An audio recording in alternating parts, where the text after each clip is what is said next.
Bonjour à toutes et à tous, c'est Manuel. Je recommence aujourd'hui les vidéos de tarologie en français avec les tarots de Rider-Waite. Aujourd'hui, la question est une question matérielle. Une question qui m'a été posée par une personne que je connais bien et dont il y a la version, disons la réponse à cette question, à cette consultation, et aussi en italien avec les tarots de Marseille. Donc celle-là, ça sera fait avec les tarots de Rider-Waite. Évidemment, ils ont donné le même résultat. Très souvent, j'effectue les consultations dans les deux versions, tarot de Marseille et tarot de Rider-Waite, dans des moments différents, en changeant légèrement la question, et pour avoir une compatibilité de résultats. La question qui m'a été posée est: est-ce que j'arrive à acheter une maison avant la fin de l'année 2019? Donc c'est un consultant homme qui m'a posé cette question.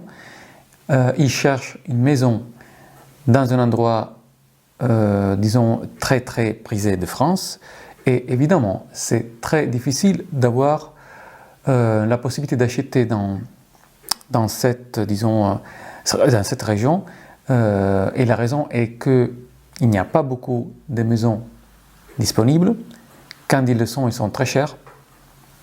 Et les critères qu'il a, c'est des critères assez, disons, apparemment difficiles à trouver réunis dans une seule maison. J'effectue donc une lecture passé, présent, futur avec les tarots de Rider-Waite. J'ai déjà effectué cette lecture, donc je vais afficher les résultats, comme j'ai fait souvent, pour réduire le temps de la vidéo. Et évidemment, ma façon de lire les cartes, pour les gens qui déjà connaissent, disons, qui me connaissent sur le canal, c'est une façon très intuitive. Donc évidemment, j'ai fait très attention aux images qui sont dans les cartes, aux relations qui sont parmi les cartes. Et je me laisse conduire par l'intuition dans ce genre de, disons, consultation. Ça fait plus ou moins 25 ans que je lis les cartes. C'est une passion, ce n'est pas un travail. Et donc, même si la lecture est passé, présent, futur, il arrive souvent que les cartes se concentrent, que la réponse des cartes se concentre sur un des trois, disons, éléments temporels. C'est pas dit que 3 cartes soient pour le passé, 3 cartes pour le présent, 3 cartes pour le futur. Souvent, ils répondent comme ils veulent, comme ils le souhaitent. Allons voir donc la réponse. Mon cher ami, est-ce que tu achèteras cette maison pour vivre avec la personne que tu aimes avant la fin de l'année 2019? Les premières 3 cartes, ce qui représente le passé. Allons voir. On a le 3 de Pentacle, le 3 de denier, le 8 de coupe et la force. Donc, un arcane majeur. Même si, effectivement, dans les tarots de Rider-Waite, il faut dire que les arcanes majeurs n'ont pas une, disons, importance vraiment supérieure par rapport aux arcanes mineurs. Le 3 de Pentacle, le 3 de denier, cette scène un peu du Moyen-Âge, si on veut, de la Renaissance, de personnes qui s'accordent avec une troisième qui a l'air d'être un artisan. Même si selon les versions, en fait, les 3, c'est des artisans qui s'accordent pour comment faire les travaux dans cette, il semble, une église, une cathédrale. Donc, il y a un accord, il y a un échange d'idées. Il y a le 3. Le 3, c'est donc exactement le fait que, ça représente le fait qu'on a besoin d'une troisième personne. C'est-à-dire que ce qui est le couple, il s'élargit à un troisième élément. Donc, évidemment, ça me représente le déni aussi, ça me représente évidemment tout ce qui est matériel. Ça me représente le fait que dans le passé, mon cher ami, toi, tu es allé voir des agents commerciaux, des agents, excusez-moi, immobiliers, tu es allé parler avec eux, tu as échangé, tu es allé voir des maisons, tu as eu une négociation sur certaines maisons, tu es allé visiter. Il y a eu une négociation. Cette négociation, malheureusement, n'a produit rien de bon. Voilà pourquoi on a cette carte qui est le 8 de coupe. La personne qui tourne le dos à la situation et il s'en va. Il comprend qu'il n'y a rien à faire. Donc effectivement, toutes les visites que tu as faites, toutes les négociations que tu as eues avec, disons, les gens qui, disons, dont tu as besoin, évidemment, pour acheter une maison. C'est ça, le fait du 3 de denier, ça représente ça exactement, c'est-à-dire le fait d'avoir besoin d'une troisième personne, donc évidemment du vendeur, hein, ou de l'agent immobilier. Donc, toutes ces consultations n'ont donné rien de bon. Et donc, effectivement, voilà, tu tournes le dos, tu comprends qu'il n'y a rien à faire. Donc, ça a été une déception chaque fois. Chose qui m'était confirmée par le consultant.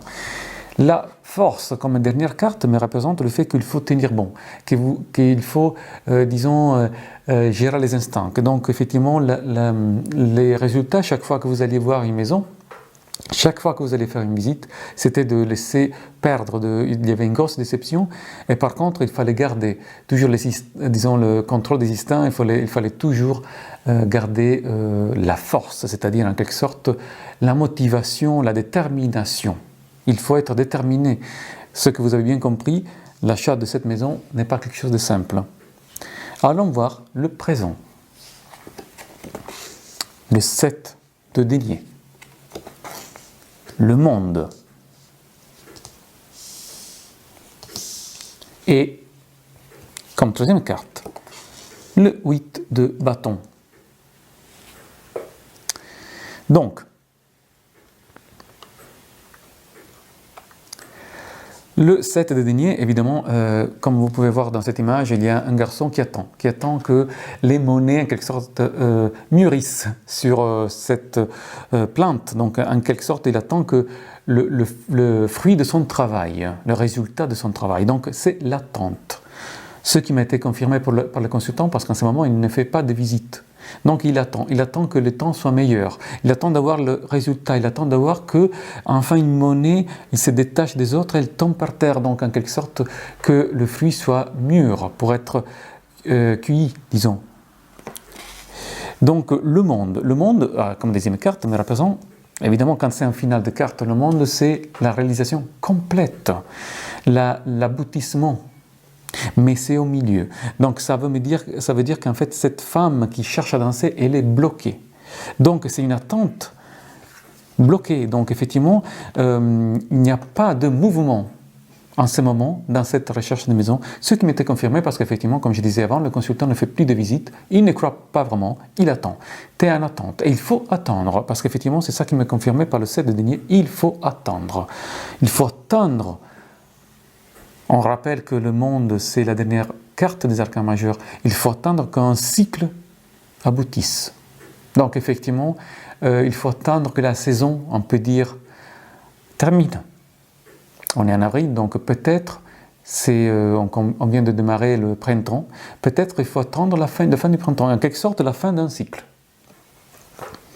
Le 8 de bâton, c'est en gros l'inverse de l'attente. Vous voyez, c'est ces 8 bâtons qui arrivent comme des flèches rapidement. C'est les événements rapides. Je pourrais te dire que jusqu'à maintenant, donc, effectivement, il n'y a rien de rapide qui arrive. Mais ça voudrait aussi dire qu'à la fin de cette période d'attente, d'un moment à l'autre, comme souvent arrive dans ce genre de situation, d'un moment à l'autre, une occasion pourrait se présenter. Mais ça serait soudain, ça serait rapide, ça serait une occasion à ne pas rater. Donc en quelque sorte, c'est pour ça qu'on a la force. Les cartes ne sont jamais là par hasard. Si on a la force, c'est qu'il faut être toujours réactif, il faut toujours être prêt, il faut être toujours déterminé parce que les occasions peuvent arriver d'un moment à l'autre. Après ce cycle qui doit se accomplir. On va regarder donc pour le futur, qu'est-ce qu'on a? Donc théoriquement, on termine le présent avec une occasion. Comment elle termine cette occasion? Le 6 de paix, le 6 d'épée, le 4 de paix, la lune. Voilà, la différence de ma façon de lire les cartes par rapport à, disons, celle qui est un peu canonique, elle va ressortir ici. Parce que on a deux cartes d'épée. Et donc, évidemment, on aurait la tendance à dire que cette occasion n'aboutit à rien. En plus, on termine avec la lune. Donc, je pourrais te dire, si j'écoutais pas mon intuition, je pourrais te dire que tu n'aboutis à rien du tout. C'est-à-dire que ces occasions-là, elles vont disons, stagner. Hein. Donc, il y a encore, vous voyez, regarde bien, cela c'est le repos de l'héros. Hein. Donc, en gros, c'est encore un rien qui se réalise. En plus, la lune, donc tout ce qui est, disons, pas clair, pas net, tout ce qui est, disons, le domaine des émotions, donc tout ce qui est émotionnellement aussi pas clair. Donc, des déceptions, en fait. Mais, moi, je n'ai pas cette intuition. Et je te dis pourquoi. Parce que dans la lune, je vois 2 maisons. Je vois un passage. Et la lune, d'un point de vue théologique, c'est aussi le déménagement d'une maison à l'autre, d'une maison à l'autre. Et quand je vois l'objet de la question dans le résultat, pour moi, les cartes sont en train de répondre.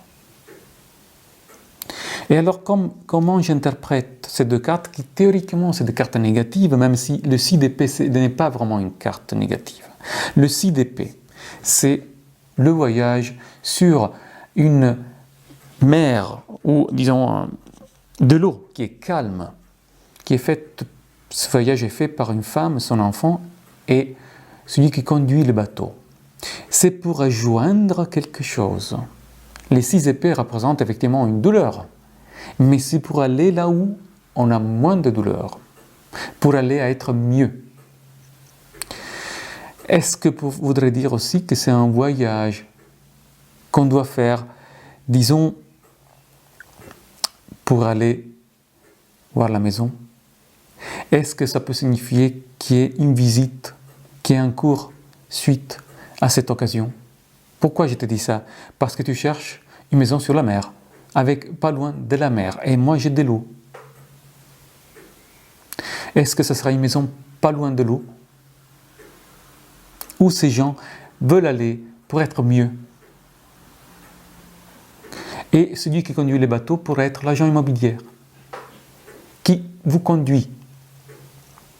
Le 4 d'épée peut représenter une situation calme, de repos, de très grand repos. Ça pourrait être une maison qui est un peu loin, en quelque sorte, du centre. Ça pourrait être un endroit très calme, très reposant. Donc c'est un peu plus loin, à mon avis, de là où tu penses, ou de là où tu avais, disons, en quelque sorte, fait tes projets. Mais, comme tu peux bien le voir,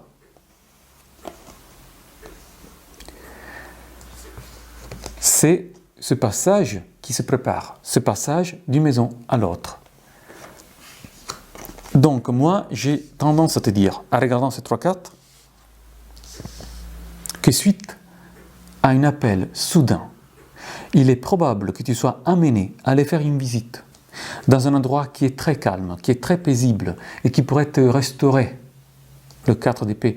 Donc c'est loin du sens, c'est loin du bruit, c'est loin de tout ce qui est klaxon, bruit. C'est dans un quartier très calme. Le passage pourrait être fait en quelque sorte. Ça ne sera pas un passage rapide, ça ne sera pas un passage, disons, sans obstacle, mais il pourrait être fait. Donc moi, je vois l'idée du passage d'une maison à l'autre, de ton appartement actuel à la maison. Je le vois. Ça ne sera pas simple. Il y aura des difficultés. Probablement, la distance n'est pas celle que tu souhaites. Probablement, le quartier n'est pas exactement celui que tu souhaites. Probablement, c'est plus calme. Il est plus éloigné du centre, ce que tu veux. Probablement, tu as une vue mer, mais c'est plus de loin. Il y a quelque chose qui ne correspond pas exactement à tes critères. Mais c'est une belle occasion. Parce que je vois la possibilité, l'idée du déménagement. Et alors, j'ai voulu extraire 3 autres cartes pour voir comment ça va terminer. Parce que moi, je n'ai pas de conclusion ici. Moi, j'ai une idée de déménagement. Je pourrais même te dire, peut-être, même si ici, je suis assez sûr qu'on parle d'une idée de déménagement, je pourrais te dire qu'ici, ça pourrait aussi dire, ça pourrait dire que, en quelque sorte, il y a une opposition. Le guerrier qui se repose peut vouloir dire peut-être qu'en quelque façon, vous prenez du temps pour réfléchir. Donc, non que la maison soit au calme, mais que vous ayez besoin de calme pour vous reposer, pour décider, excusez-moi, pour décider surtout, pour établir si cette maison qui a sûrement quelque chose qui ne va pas, parce qu'il y a des épées. Pour moi, c'est la distance.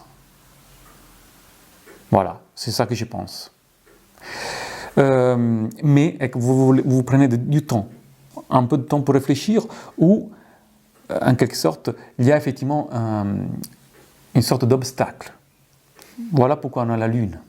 Mais comment on va terminer? L'obstacle sera surmonté ou pas?